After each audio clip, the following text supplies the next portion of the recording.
காங்கிரஸ் பூ போட்டு சாப்பிடுதா, பிச்சை எடுத்துச்சா, அப்படிலாம் பேசியிருக்கிறது. பிச்சையே பொழப்பா வச்சிருக்க உங்க கட்சியை பார்த்தா, காங்கிரஸ் கட்சி 140 வருஷ கட்சி, 4 மாநிலத்தில் ஆட்சியில் இருக்கு, 120 நாடாளுமன்ற கட்சி. நம்மளுக்கு காரைக்குடியிலே நம்மளுக்கு சொந்த மாவட்டத்திலே நம்மளுக்கு டெபாசிட் வாங்க முடியல. உள்ளூர்ல விலை போகாத சரக்கு நம்ம சரக்கு. இதை வச்சுட்டு ஊரெல்லாம் சுத்திக்கிட்டு அவனாக்க இவனாக்குன்னு பேசுறதுக்கு அதே மண்ணில் பிறந்த வேணா. அதனால சீமான் அவர்களை பொறுத்த மட்டும் எந்தெந்த வீர வெங்காயம், இந்த வசன வெங்காயம், இந்த வெள்ளா வெங்காயம் எங்களுக்கும் தெரியும், சரியா? அதனால நான் கடைக்கு பேசினா மரியாதை கொடுப்போம். இது வரைக்கும் இலங்கைக்கு கள்ளத்தொழிலுக்கு போனதுக்கு அப்புறம் ஒரு தடவை போய் பார்க்கலாம் அங்க இருக்க தாயப்பிள்ளைய. போறதெல்லாம் பாரிஸ் இருக்கு, போறதெல்லாம் இங்கிலாந்துக்கு, போறதெல்லாம் கனடாவுக்கு வசூல் போடுறதுக்கு.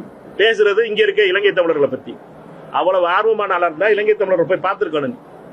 அங்க பாடுபட்டு இருக்க இலங்கை தமிழர்கள் போய் பார்த்திருக்கணும். சொகுசா இருந்து ஹோட்டல்ல சுத்தி தெரிஞ்சுட்டு பாரிஸ்லயும் லண்டன்லயும் கனடாலையும் டொரண்டோலையும் ஊர் சுத்தி பார்த்துட்டு வசூலை போட்டு வந்துட்டு அரசியல் பண்ற சீமானுக்கு